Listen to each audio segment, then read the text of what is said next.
పోతే 3 నెలల వ్యవధి వరకు ఈ రెండు రైతుల ఏడాది ఖాతాలో కలిపి పంట మీరు ఎంత డబ్బు ఇచ్చారు జమ అన్నదాత అవ్వలేదండి. సుఖీభవ చెప్పగలుగుతారా? వినండి సురేష్ గారు, వినండి. మీరు మాట్లాడేటప్పుడు విన్నారు కదా, ప్లీజ్.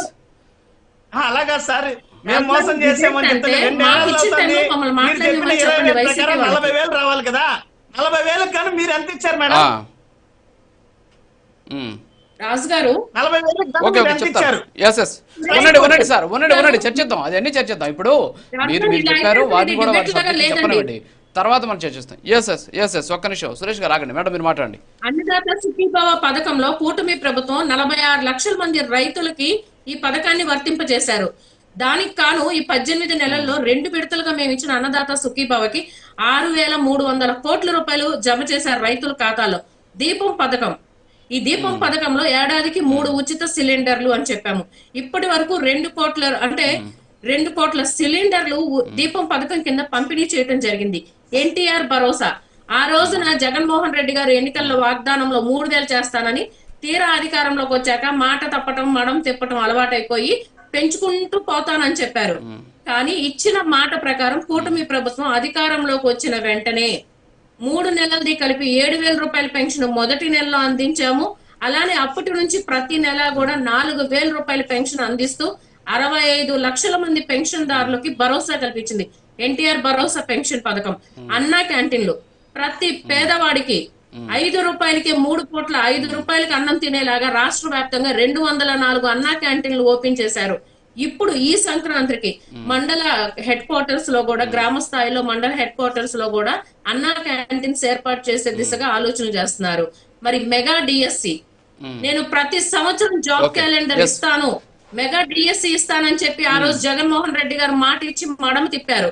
కానీ కూటమి ప్రభుత్వం అధికారంలోకి వచ్చాక ముఖ్యమంత్రి గారు చేసిన తొలి సంతకం మెగా డిఎస్సి పైన 15,941 సీట్లు టీచర్ పోస్టులు భర్తీ చేశారు. నాడు నేడు అని చెప్పి మీరు చెప్పుకుంటున్నారండి. అసలు నాడు నేడు 3,000 కోట్ల రూపాయలు స్కామ్ చేశారు. మీరు బెంచీలేసి రంగులేస్తే సరిపోదు, విద్య చెప్పే టీచర్ ఏడండి. 50,000 టీచర్ పోస్టులు ఖాళీగా ఉంటే అవి భర్తీ చేయలేకపోయారు. రాజుగారు నేను చెప్పని 5,757 కానిస్టేబుల్ వస్తాను, చర్చ జరగాలి. ఓకే, మీరు చెప్పినటువంటి పాయింట్స్, మీరు ఇచ్చినటువంటి హామీలు ఇవన్నీ కూడా ప్రధానమైనవన్నీ కూడా మీరు ప్రస్తావించేశారు. దీని మీద మళ్ళీ మనం చర్చ చేయాలి కదా.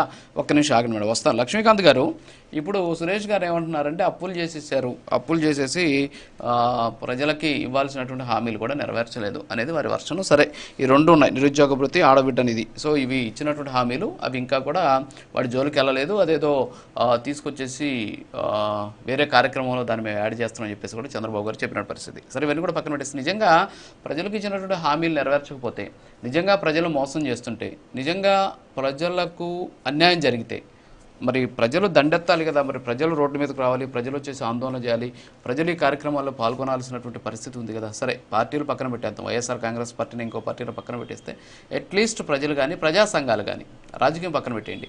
నాకు అన్యాయం జరిగితే నేను రోడ్డు మీదకి వస్తాను, ఇంకొకరికి అన్యాయం జరిగితే ఇంకో రోడ్డు మీదకి వస్తారు. అంతేగాని ఎవరో వచ్చి మనల్ని లీడ్ చేయాలనేటటువంటి ఉద్దేశం ఉండదు. మరి ప్రజలు ఎందుకు రోడ్డు మీదకి రావట్లేదు అంటే దీని ఉద్దేశం ఏంటి? ప్రజలు మీరు ఏమైనా భయపెడుతున్నారా, లేకపోతే ప్రజలకి అంతా సవ్యంగా సాగిపోతుంది, వైఎస్ఆర్ కాంగ్రెస్ పార్టీ చేసినటువంటి ఆరోపణలు అబద్ధమా? ఏమంటారు? రాజుగారు, మీకు ప్యానెల్లో ఉన్న సభ్యులకి, ప్రైమ్